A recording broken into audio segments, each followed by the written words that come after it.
voice in general. You can go off some more still. My wife and kids tell me that I'm never too quiet. So, couple of things before I go any further. One of my partners is also here, Dr. Lang, who specializes in stone disease and is our right-hand person in many things. So, Jim brought up education, and you may say, well, why is education important? So I'm going to give you a few figures. Per year in the United States, how many urologists do you think we graduate? Wow. Pick a number. Let's play high and low. No, in the U.S. first. Go low. 350. And if you want fellowship trained person in cancer, you got 20 to pick from. In the state of Tennessee, at Erlanger, we train about 5 general surgeons per year, just at Erlanger. In the state of Tennessee, in the whole state, guess how many urologists we train per year? 10.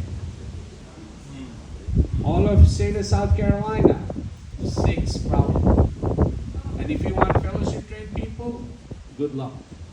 So that's why education is important. So I've been in Chattanooga about 17, 18 years now. And prior to me getting here, the average age, and I'm not picking on older folks, but average age of practicing urologists in about 50 to 100 mile radius of Chattanooga was about 60 years old. Most of them were still doing things 20 years old in technology. And I grew up in New York, and I kind of trained in robotics. Now it's mainstream. I did my first robot case in 2002. In the United States, FDA brought robot in 2001, 2002. So you can imagine how far behind in some aspects we were. But all of us came here because of one thing, the tertiary center, level 1 trauma center, and the teaching hospital, which we get at Ireland. So over the next half an hour, I'll hopefully give you a flavor about what makes us different, what value we bring to community, and why I love urology. I'm passionate about it. And when I was in medical school, first year, I thought urologists were STD doctors. Honest to God. And even now, most medical students who come, they think first year, unless they get into it, and then they're like, oh, it's a lot more than that. So let me begin by first saying who we are. Let's see if this thing works. So we are a tertiary center. We have 2 residents per year. We are one of only 13 in the country to have robotic surgery fellowship with cancer certification. That's a big honor, and we're in second year of that. We are the main referral center for all complex things so our patient inflow comes as far south as Calhoun and Floyd Medical, out west to Columbia, Tennessee, which I've been to, is known for Mule Day, or those of you if you want to do homework. Blairsville area in Georgia, so our patients come 3 hours. And as someone who grew up in New York, if you told me that you got to drive 3 hours to go see a specialist, I would tell you lost your mind. You're probably in India or Africa. But in the United States, in some neighborhood, and hopefully with our training program, we are hoping to change that paradigm. So, if I can get this. So our model is a little different than your community urologist. You go to a community urologist, they see stones in the morning, they may work on someone with incontinence in the afternoon, and they may do cancer surgery the next day. Our model is very different. All of us own a particular area. That's our expertise. For one, I do cancer, so that's urological cancers up there. Dr. Lang there does stones and stone prevention. We have a partner who is fellowship trained in pelvic floor, who only thing he does is incontinence, and so we are subspecialized. What I call the patients sometimes, you can go to a general car mechanic, or you can go to transmission person, brakes and tires, and vice versa. So we are and we're proud of that we are subspecialized. So a little bit about all of us. One of the things you will notice Very few of us are from, I tell folks often, when you go buy meat at the restaurant, you look at the package, see where it was produced, whether it had organic things in it. When you go to doctor, you go wherever people send it.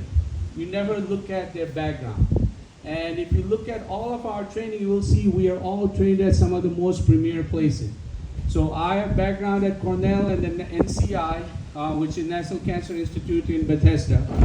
And I was earlier met one of the gentlemen who has actually been there, so it's a small world. Anand Srirani, he came from UMass and Medical College of Wisconsin. Ben, Leahy Clinic and Temple in Philly. Let's see. Dr. Okafor from Syracuse, and then he did his fellowship at Cleveland Clinic. Dr. Lang, who's there, Wake Forest and George Washington University. And Mandy Threlkeld, who's one of our graduates, and she joined us for a couple of years now, and she does general urology. And then we got a couple of more people coming, no slouches here either. Dr. Franco is coming from Yale to do pediatric urology. And then Dr. Taylor Peak coming to do cancer again. We are overwhelmed, so we need a third person to do cancer. And he's coming from Moffitt Cancer Center in Tampa. So you will notice most of these are pretty premier places where all of us have come and trained from. And because of that, I as a leader, I am a believer in bringing talent from outside. They make you question what you do, help you push the envelope. So why waste money on technology? And I'm grateful that Mr. Coleman has joined to stay with us for a few more years, because without his support, without philanthropy, without dollars and cents, I can't do what I do. Because I like toys, they cost money. And in medicine, any toy, the conversation is not in thousands of dollars, it's usually millions. So why do we invest in it? Well, we invest in it because if we can give you good outcomes, lower level of pain and suffering, smaller cosmetic scars, and get you back to what you love to do, whether it's play golf, go to work, fishing, whatever it is, then we have all come out ahead. And I'll show you some examples of that.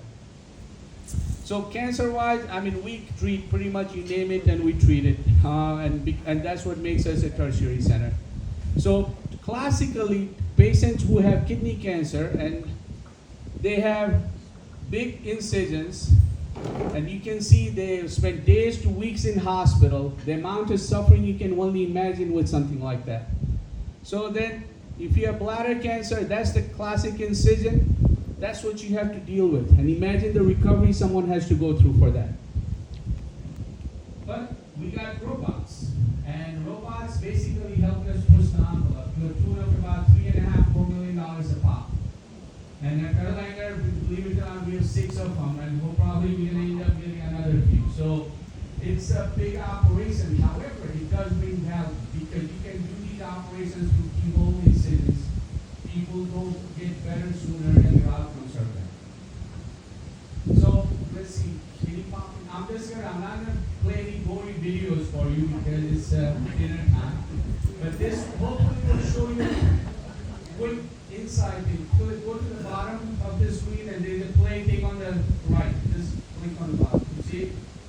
There's a white bar at the bottom. Yes. One over there.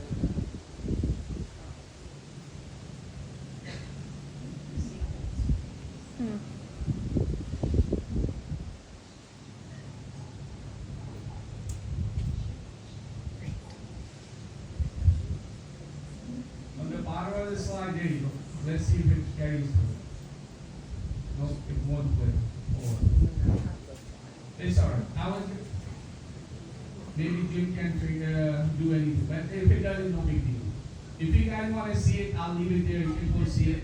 It's pretty cool because the thing that's different is changing the paradigm how we think of it as surgeon. Because in current day, it has computer feedback. So you can basically not just see better, you can get in places, and you are not at bedside anymore. Patient is there, and you are sitting 5 feet away from them and working on a computer, and that process is simulated inside the belly.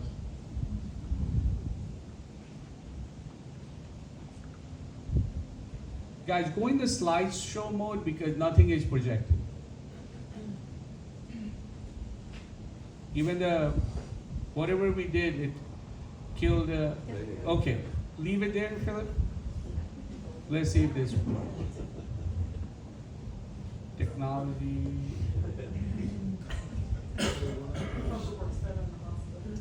Oh yeah, it does. And if it doesn't, you know what we do? So while they're working on this, a quick side note, 2003, 2004, process techniques used to take us about 8 hours because we were just beginning, and now it takes 45 minutes. And I would never forget, 10 o'clock at night, you're struggling through one, and the robot breaks down. So you're like, okay, what do we